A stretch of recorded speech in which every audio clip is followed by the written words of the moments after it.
Pengelolaan dana pensiun BUMN menjadi salah satu fokus perbaikan dan upaya bersih-bersih di tubuh perusahaan-perusahaan negara. Bukan tanpa sebab, dari 48 dana pensiun, sebanyak 34 diantaranya atau 70%-nya berada dalam kondisi yang tidak sehat. Berikut ini kami hadirkan wawancara khusus bersama Menteri BUMN Erick Thohir.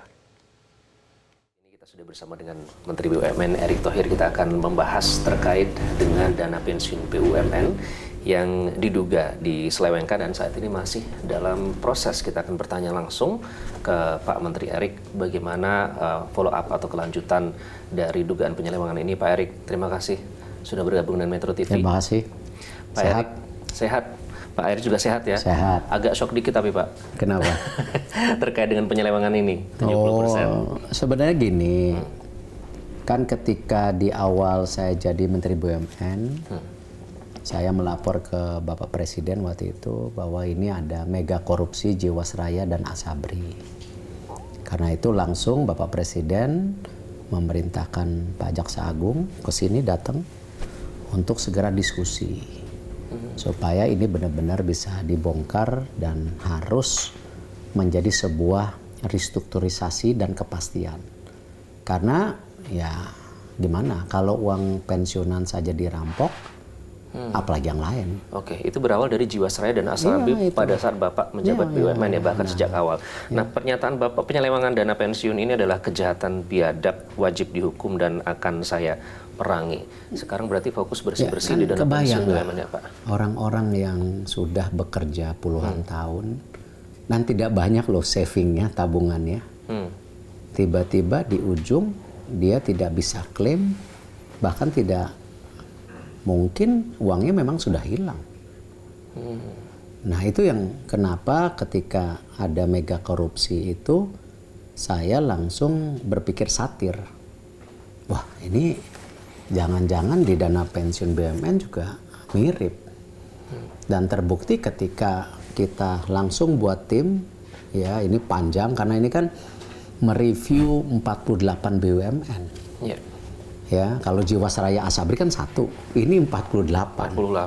Makanya kita perlu waktu setahun lebih waktu itu, ya, baru kita langsung mensosialisasi ini loh ke seluruh direksi BUMN, ini strateginya. Dan ini baru bisa terjadi 2-3 tahun transisinya. Sama kan? Jiwasraya perlu waktu 2-3 tahun kan, 2024 ini baru semuanya lunas. Ya, kalau Asabri sudah jalan karena apa?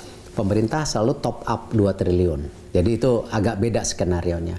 Nah ini kan nggak bisa kayak Asabri yang langsung top up, atau kita harus seperti Jiwasraya. Nah itulah kenapa ketika kita memetakan 48 ini dan 70% tidak sehat, nah itu kan perlu ada blueprint. Yang saya sudah sampaikan waktu itu di Komisi 6. Dan Komisi 6 mendukung. Nah, karena itu setelah kita transisi setahun lebih, nah baru kita yakin kekhawatiran saya, ya kecurigaan saya terbukti. Nah itu pun sebagai catatan, ini baru 4 loh yang sama BPKP di audit dengan tujuan tertentu. Baru 4 dari 48. Nah 4 ini pun sudah ada kerugian negara 300 miliar. Nah, ini yang saya makanya yakinkan bahwa direksi BUMN, komisaris BUMN kita harus benar-benar bersih-bersih.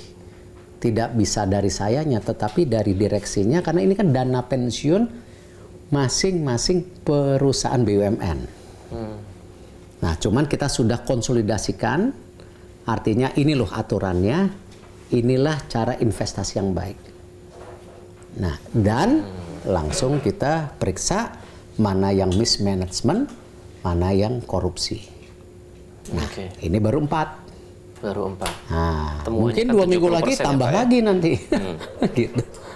Jadi sudah siap dengan kejutan berikutnya nanti. Ya, ini bukan masalah kejutan, tapi ini kan komitmen Kementerian BUMN. Pensiunan itu menjadi korban.